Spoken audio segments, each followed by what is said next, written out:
Okay. Well, hi, everyone. Good evening. My name is Cathy Taylor, and this is Real Stories of Hurting Moms. So glad to be with you tonight. I'm so happy to, I love coming on here. I love being part of your lives for this few minutes every week. And I'm really excited to have my guest, Cathy. We're both Cathys. Cathy with a K, she is, and I'm Cathy with a K. Yep. So happy to have her with me. And we are on like opposite coasts. You're in New Jersey, right? I am. Yep. East Coast. It's crazy. And I'm in California. And the fact that we can do this is amazing. I also, before we even get started, I have one disclaimer. We have been practicing and going back and forth trying to make this work for like 2 days. And it looks good right now. But if either of us freeze up or anything weird happens, just want you to know, just stick with us. We're just going to keep on going. And hopefully it'll come back on if we do go off for a minute.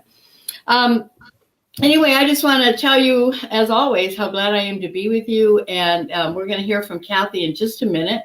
But first, I want to do my usual, invite you to, number one, let me know if this is your first time to watch us. If this is your very first time to watch Real Stories of Hurting Moms, please put that in the comments. Just go ahead and write first time. And then also, let me know where you're watching from. I get so excited. It's so much fun to watch where moms are tuning in from. And, it's funny because I say that. I say, it's so much fun. And then I remember why we're watching and why we're doing this. And that's not fun. Being hurting moms is not fun. But I forget about, I get happy because I just see, I guess because being part of community, we're going to talk about community tonight and knowing I'm not alone. And knowing that we're all in this together. So let me know it's your first time. Let me know where you're watching from. And that's always fun. So we're going to kind of talk. Oh, I want to tell you before we start, I went on for a minute last night. Everything looks backward in here, so I keep grabbing the wrong side. So we got these brand new little pins, little logo pins. I'm going to try to get close. I don't know if you can see. Can you see this? I don't know if you can see the logo on it, but it's an HM pin.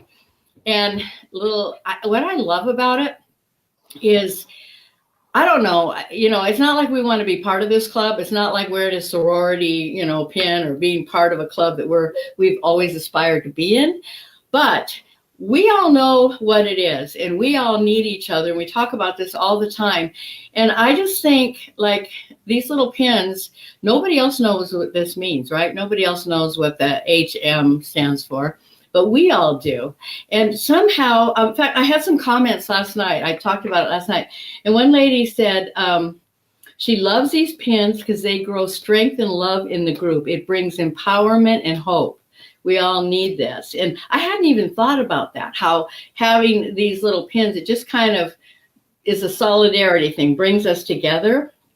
Another a comment that I love that someone wrote was, I love this group, Hurting Moms, Mending Hearts. They seek out God through their heartache and minister to each other during some of life's hardest times, dealing with wayward children. And it is true, isn't it? We minister to each other. Cathy and I have been talking on and off for a couple of days, and it's like, even that, it ministers to me to listen to you. We're in this together. So I don't know. I wanted to share with you about some of the things that I feel like really show what this community is and what it means to moms who are hurting. Nobody else knows this pain except for us. And we understand it and we recognize it in each other. And when some of us are down, some of us are up. And there's one other comment that I really like. She said, "Thank you for your open and honest posts. I can't express in words how much this has helped. The hurt never goes that one of your offspring could turn their back on you. It becomes something that you have to learn to live with. However, seeing posts like this takes the hard edge away, as I now know I'm not alone." Mm-hmm. And I mean, that's such a huge, important part of it, isn't it? Just knowing that we're not alone. There's healing that happens just in that. So Cathy is in New Jersey, and I guess, Cathy, why don't you start by telling us a little bit about your story and what brought you to Hurting Moms and what's going on now? Go for it. Go ahead and talk. Sure. I've been on A very long journey already with my son, who left home when he was 18 years old, and he's now 36. So this has been a very long journey for me. However, I have learned a lot. I remember, though, very clearly 18 years ago, the feeling of nobody else is going through this. Nobody else knows what it's like to have a child walk out that front door and tell you, I don't want your rules. I don't want to talk to you. And you just felt like nobody could ever understand what that felt like. But it's been a journey, again, of 18 years. And we have had difficulty upon difficulty, but we've also, my husband and I have had the great opportunity of really feeling like through this, we've grown in our faith and in our relationship with the Lord. If we keep our eyes fixed on the Lord rather than fixed on the circumstances, we see how God moves and molds us, and how He will use everything in our lives for His glory. And we can then really do ministry. When you're talking, Cathy, about transparency, to me, you can be involved in a lot of things in church. You can be involved in a lot of different groups.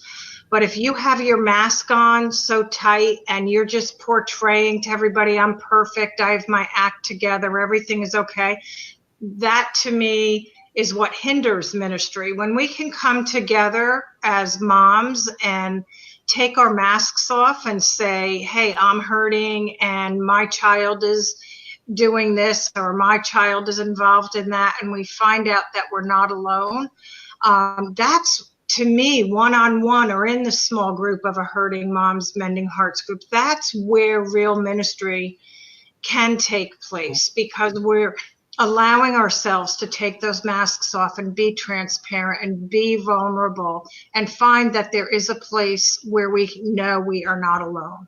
Yeah. So that's so important. And 18 years ago, that wasn't there for me. So I only found out about Hurting Moms Mending Hearts about a little over a year ago, because I wanted to lead a group, because we had some new issues come up with my son, finding out confirmation that he was in addiction, and then getting the call from county jail, and then seeing him go through the legal issues and being released and being arrested again and let out again and arrested a third time. And, now we're at peace, and we're grateful, because for the next 4.5 years, he will be in jail, but we know God is at work in that. And we know he has a bed and 3 meals a day, and he's taken care of. He's communicating, he's calling me every day. So there's a lot of blessings even in the midst of a very difficult situation. But one of the things that I absolutely love about Hurting Moms and being able to lead a group and bring other mothers together is that it's broad. It's not just for those who have children in addiction, but it's anything, because we've all experienced one pain or another. Like Cathy, when I first ordered my materials, and your book was part of that. And just reading your story, it was like, yay, yes, yes, I know what that's like. And there's a huge difference to being able to say to someone, oh, gee, I can only imagine what that might feel like, to read your story or hear someone else's story, and they know how that feels, and you can relate to one another, and that you have someone who you can really form even through a book, a bond with, that you can say, hey, I'm not alone in this. There are others that have been on this journey, and they've kind of paved the way for me. They have gone through it, and they're helping me. It's like you're reaching back and you're pulling the next person along on their journey. That's really good. You know what's interesting that you talk about that this morning in my devotional time. I'm doing a devotional. We're reading the book of Ezra, and I wrote a quote down and it's just about what you said. It says, "What a gift it is to gather together with those who have gone before us and those who come behind us. Through our responses to what unfolds around us, though our responses to what unfolds around us may be different, we can learn so much from each other." And That's right. I love that because, we get into these groups or we get on here and there's, some moms that are just fine. There's people right now in this moment that are just now becoming hurting moms. That's one thing I realized along the way. We have moms come and then I see the same names, the same faces coming up. And then all of a sudden there's a whole new crop of people. And I think that's a big part of it, that there's, it's always happening. People are always, there's a defining moment, right? Where something's not right and you go along and then there's that moment when you realize, oh my gosh, this is taking over my life. And Right. So when I started leading the Hurting Moms group, I was just so impressed to be able to take what I've learned, what the Lord has shown me through others that have gone before me, through what I've learned in Scripture, what the Lord has taught me one-on-one. But to take that and be able to go and to have a group and share that with other people. It's sometimes risky to share our stories, but this is a safe place. It's a place where you're not being judged, and no one is saying, oh, well, I'm perfect and I have my act together. Everybody is there for the same purpose. And so that it's very freeing to be part of a group like that. It's also very, I love the Hurting Moms curriculum in the way that this is not a method. And what I mean by that is the Lord may have shown me, this is what I want you to do, but that doesn't mean that's what Cathy Taylor is supposed to do. So this is not a study to find out, well, if I do A, B, C, and D, I'm going to fix my child or things are going to work out just fine.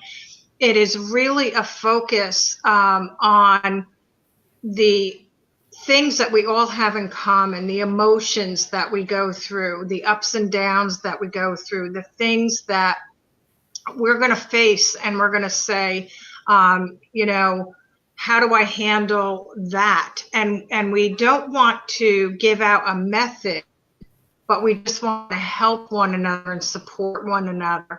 And that's what I absolutely love about the curriculum as well, is it's not fix your child. It's understand what you're going through, what to expect. And then what I absolutely love about each chapter is always and move on and, and live your life. And, your child is going through something. It's a heartache, but there's still life and you have to live it. And that's what I love about it.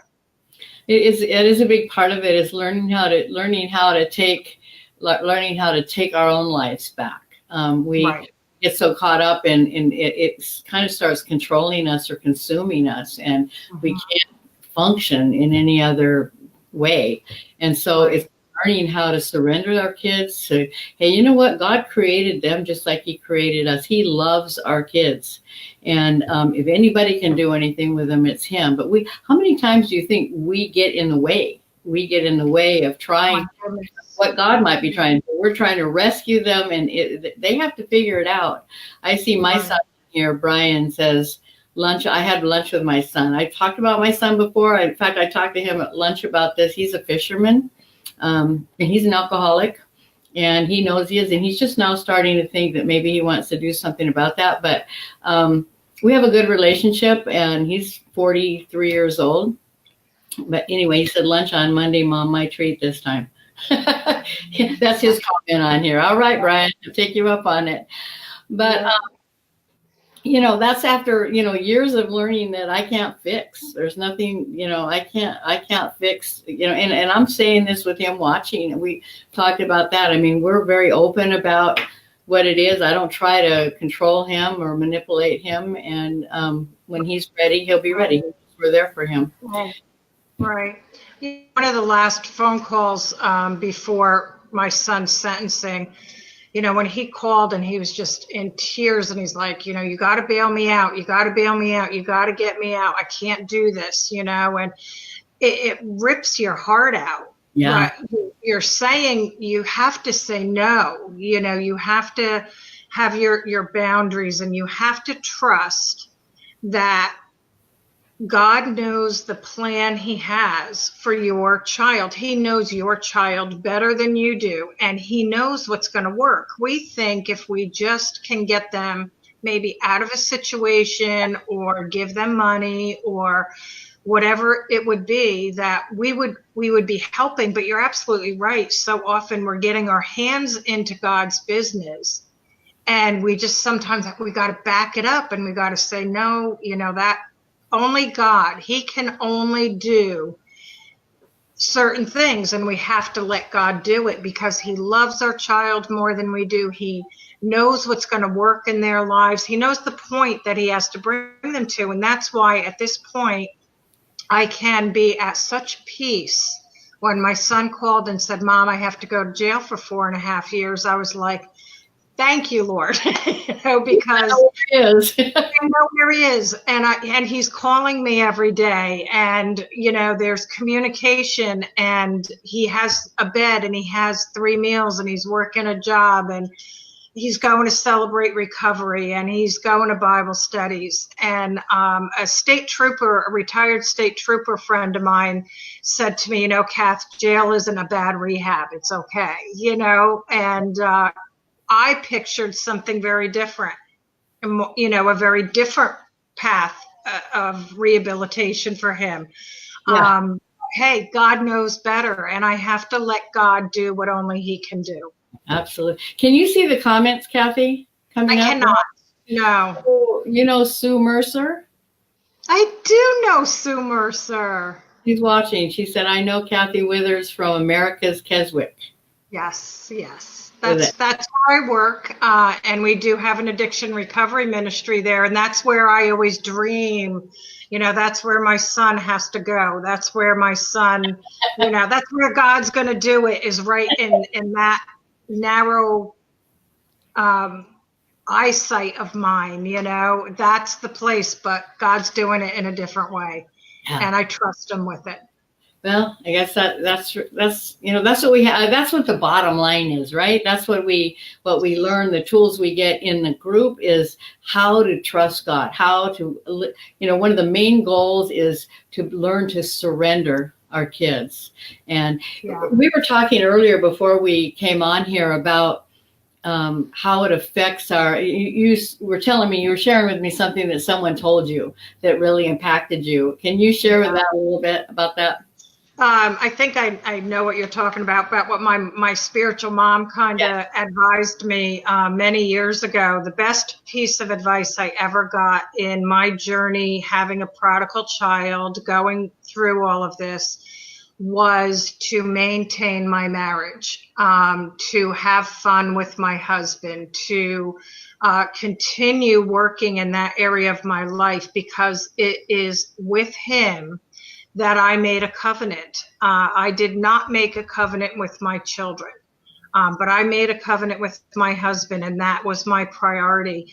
And in the opportunities the Lord has given me to share my story, I've just seen too many marriages go down the tubes because of the issues that come up with children, and sometimes it's not even that they're prodigal children. Maybe they're doing well, but the children become the priority over the spouse, and that's just backwards. And we have to keep those priorities in their right places.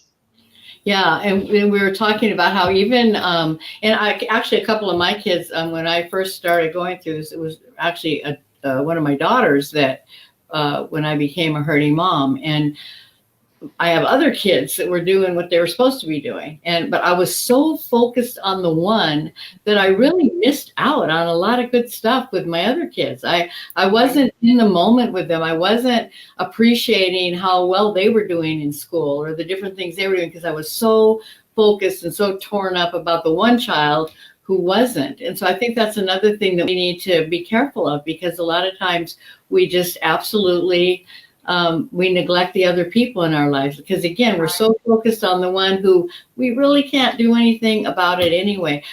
Really quickly, can I share something with you that that just always makes me chuckle? My daughter was about 13 years old, and she came home from school one day, and she was, coming through the living room, and I was literally laying on the couch, just licking my wounds about my son and, how difficult things were. And I was just having my own little pity party. And she came home from school, and she comes through the living room, and she walked right by me, went into the kitchen, came back in the living room. And just like the Lord had used her in such a powerful way, because she came in and she looked at me and she said, "If you want me to believe anything you ever taught me about God, you better snap out of it." So it's not even just that, that you're consumed now with that one prodigal, that you forget the other children. Sometimes you're so self-consumed that you forget that you are a testimony to your family and to your other children, and your young children, especially when they're younger, they're looking at you to see how real is God in your life. Is he really doing something in you and for you in the mess you find yourself in? Or are you just going to show me that God is not real and he doesn't really work? Yeah. So we have a great opportunity to show our other children that a relationship with Jesus Christ works, and we are actively involved with him through this process. That's really, really a good point. I mean, they don't. I used to think, if you live one way and tell your kids to do something else, they're going to always watch the way you're living. I mean, they're going to follow our example, not what we're over here like trying to tell them. A couple of people are asking on here about how to get into a group. There should be a link above this video when we get done, where that you can go and click on. You can also go to our website, hurtingmoms.com, and click on groups. There's lots of stuff on the website. I just want to encourage you, moms that are watching. You can sign up for a daily encouraging word. It's free. You get a devotional every day in your email. There's all kinds of blogs on there and things to look at. So some videos. So really want to encourage you to if you're going to sign up for a group or to think about signing up for a group, that you go ahead and do that. And then don't forget about everything's backwards where I see myself. These pins. I'm so excited about these pins. I don't know why these little pins have made me so thrilled, but just to see that little logo. And last night I talked about them for a few minutes, and a bunch of people got on there and got the pins. They're only like $2.50, but they're really special and something that we can do just for solidarity, really, just to know that we're all in this together. Another thing that I keep seeing in the comments, several people have written, because we're talking about our other siblings, and several people have written that they only have one child. And man, that is hard, because if you have one, they become your world. I mean, our kids are our world, right? And so, but again, the answer is always the same, ladies. It's always the same. It's to take your focus off of your child and off of yourself and put it on Jesus. That's the only way I know how to do this. I have joy in my life today, no matter what my kids are doing. Cathy has joy in her life, even though her son's in jail, because we trust Jesus, and we allow my joy and my peace is dependent on him, not on dependent what my kids are doing, not dependent on anything else going on around me. And I guess part of what we learn in these groups is how to tap into that. I think sometimes it takes tools. It gives you tools to be able to tap into that peace and that joy, even in the midst of the struggle, even in the midst of the pain. So Been like, When you have a group and you start to bond and you're sharing, in the beginning, yes, it's the tears and it's the hard things, but then as you spend that time with your group, it's like you bond and you start to smile and you start to share more. You share beyond that, and before you know it, you might even hear a laugh or two in your group, and you find that you are really working together again to that moving forward, to that taking your focus elsewhere and living again. And it's just an amazing process to watch. Has been in my little group. And then not only do you get through the curriculum and, you feel like you have processed through so much and you've bonded so much with these ladies, but then my group is still staying together.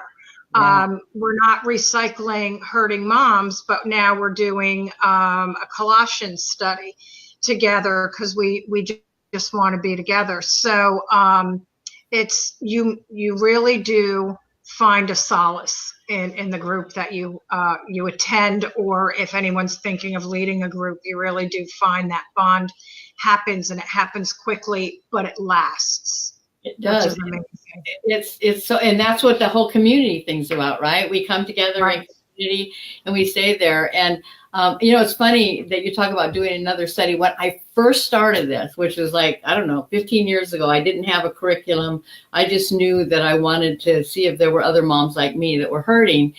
And I talk about it in my book. 14 moms showed up the first night that I had announced the group at our church.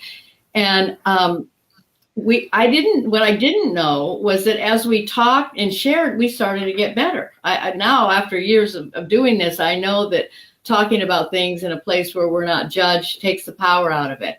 But we got better. We shared and we cried, and then pretty soon, and so we went on and we did a fruit of the spirit study, and we studied the book of James. We did the same thing. We stuck together, and but we have a lot of groups that I hear this all the time that find ways to be, even our online groups, which in an online group, you may have moms from Canada and New York and Florida and South Dakota and Arizona. And but they get so close. And so a lot of them have a private Facebook page, for example, and they'll continue on that page. TJ says, great resources and very helpful. I'm in a group now. She said, it's been very helpful and a blessing. I was an observer at first, but then decided to sign up. And I hear that all the time. So how many moms watch for, I've had moms email me and say, I've been watching for a year, right? And this is the first time I've reached out. Sometimes it takes time to learn to trust it and to feel comfortable. But honestly, we're all in this together. And again, I love that word community. I know I use it all the time, but it's just so, I don't know, it makes you feel like you're not alone. And I think that's the main part of it. And we don't get bitter, or we can hold each other accountable. And it seems like when one person is strong, somebody else might be weak, but we can help each other through that. And or when the other shoe drops, some of us feel pretty good for a while, and then bam, something else happens. But somebody else in your group or someone you know is there to just say, hey, it's okay, I'm praying for you. And so I just can't stress it enough, the importance of getting into one of the groups. And you can do it. There'll be a link above this video, or you can go to our website. Cathy, you've led a live group, right? A local group. Yes, I've done the physical group and started with the online group as well. And it is fun because we had a couple of moms from Canada and a woman from Virginia. And, Virginia and New Jersey aren't exactly super close, but Pat and I kind of bonded in our online group. And we're trying to figure out how, if I'm traveling south, we'll stop by and see me. And, like we want to meet, so we try to see if that's even possible. I don't know if I'll meet my moms in Canada, this side of heaven, but it is fun. And I said to my online group, Sue Mercer, if she's still on here, she'll know this. I said to my online group the first night, so the only problem with doing an online group is I can't hug anybody. And that drives me because I'm a hugger and I want to just hug everybody. I say the same thing. That's the only thing about, in fact, I was telling some moms, maybe it was, I guess it was last week on here, that when I retire from working I work at a church right now, but when I'm going to retire in a couple of years from that, my husband and I want to get a motor home, and I just want to take a year and travel, and I want to come visit all of you. I want to go around the country and go up to Canada and be able to hug all these women that I've been talking to and praying for and communicating with for so long. So I'm really excited about that. I feel like we're going to do it. Just don't come to New Jersey in the winter. No, I would plan it. We were already talking about that. Like, we'll plan to be in the South in the winter, and then go more towards the north or the East Coast in the summer or the fall. I'd love to see fall colors. I'm in California. We don't get a whole lot of season change here. So, well, believe it or not, I told you the time was going to go fast. It's already 6:30. And so I'm so thankful that you came here with me, Cathy. And you know what? God has been faithful. We haven't really had any problems like we were having. No. So grateful to have you here with us tonight. Moms, I hope that you've been encouraged. I hope that both Cathy and I will both be answering some of your comments. But I just hope that this time on Thursdays is an encouragement to you, that you realize that you're not alone, that we're all in this together. And if you take that step of courage, I just can't even stress enough. Take that step and sign up for a group. And if there's not one in your area, there's a map on our website. You can see if there's one in your area. But if there's not, get into an online group.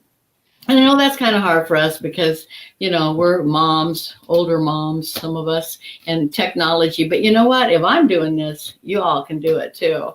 And so get into an online group, or consider starting a group in your area. There's a place on the website where you can click on to learn about starting a group. And I'll be happy to walk you through that and help you with that as well. So thanks so much, Cathy, for being with me tonight. My pleasure. Thank you for having me. Don't forget about your pins. Don't forget to get your pins. That's our little community insignia. So, all right, we'll talk again soon. Thank you. Thanks, moms, for being with us. I love you, appreciate all of you, and I'll look forward to seeing you next Thursday at 6 o'clock Pacific time. Bye-bye.